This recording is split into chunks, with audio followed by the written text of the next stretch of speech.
Bassgear Magazine here at the 2026 NAMM show.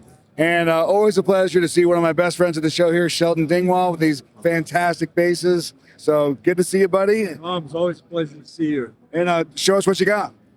All right, well, thank you so much. 2026, we brought back a lot of colors from our past. Ferrari Green is back again. It's not in limited numbers.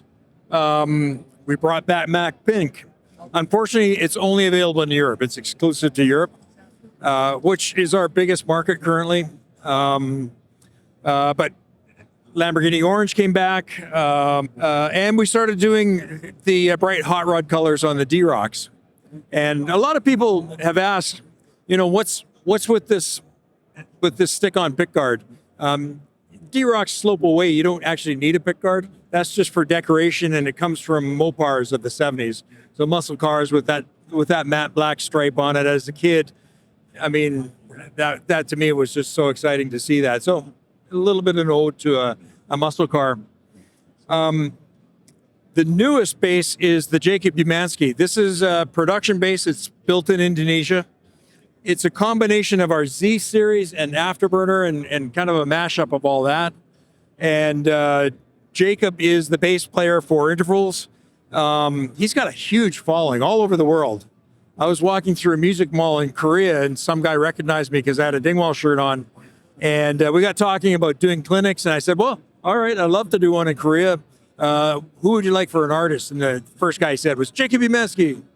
And so we eventually did do that. The Effigy, the name comes from Frank Gehry's initials, F-O-G.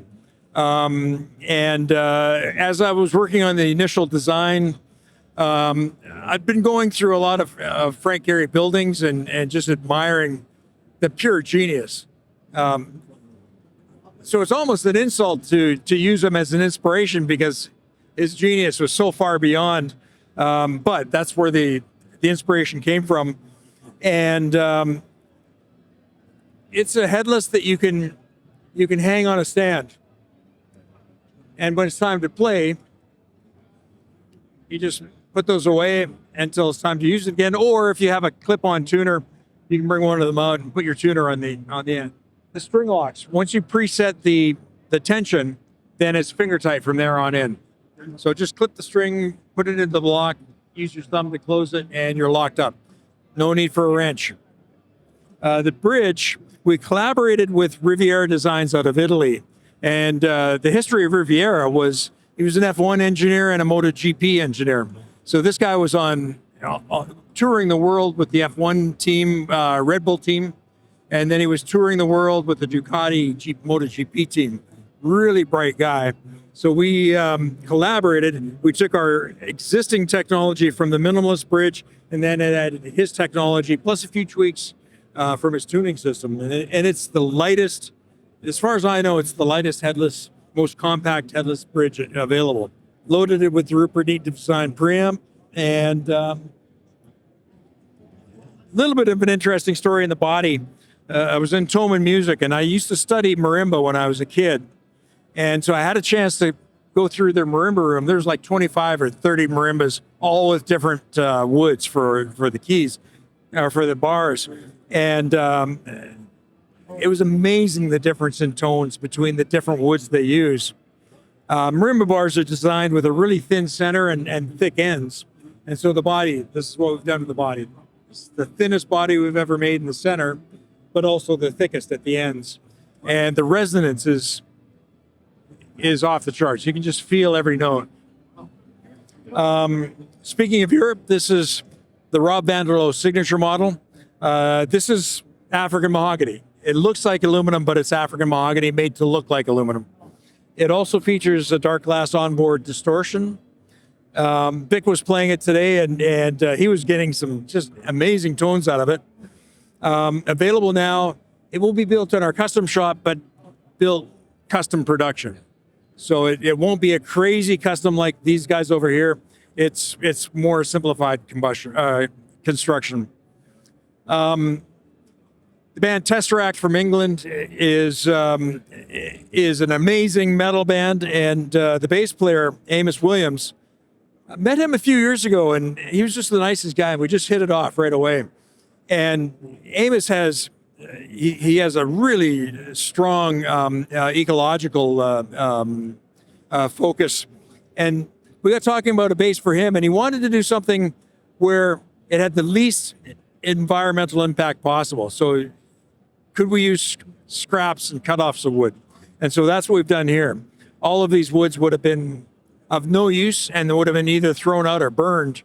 And so we have the factory collect them, and we build the bodies out of them now. This is a 4-string, because Amos tunes down. This is a 4-string with a full 37 inches. So it's not designed to be EADG, it's designed to be, let's say, B standard or even F sharp standard.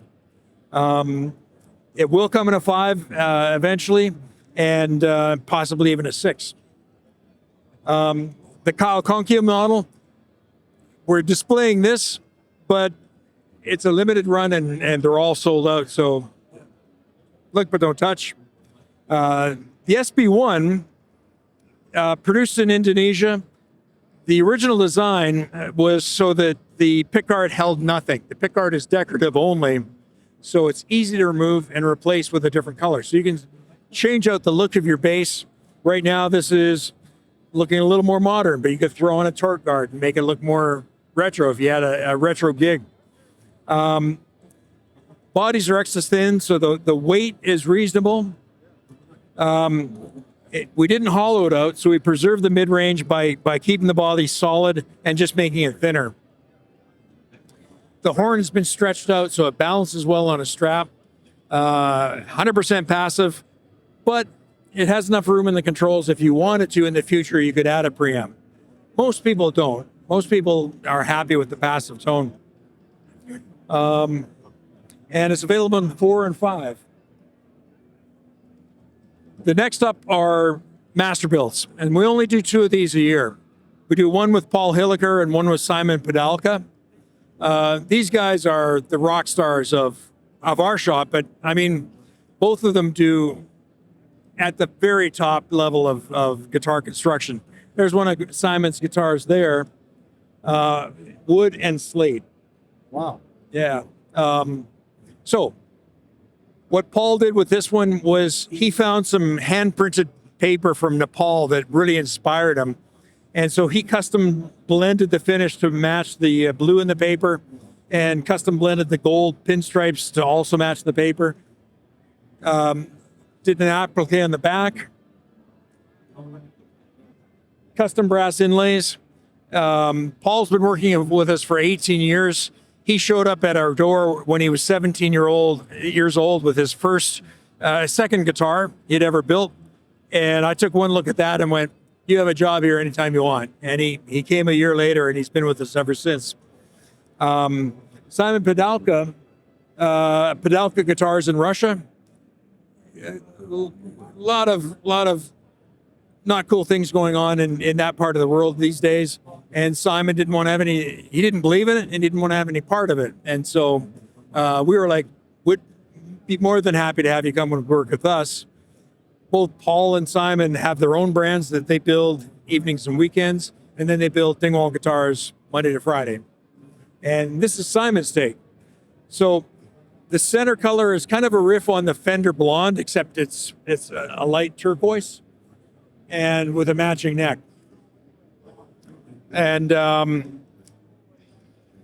just take a look at the detail of the side position markers and of the face position markers. That's kind of what Simon does best. That, and he's a master at dyeing wood. He also made a guitar with a similar finish, and the 2 are sold as a set. And they went to, I believe, Eddie's Guitars. And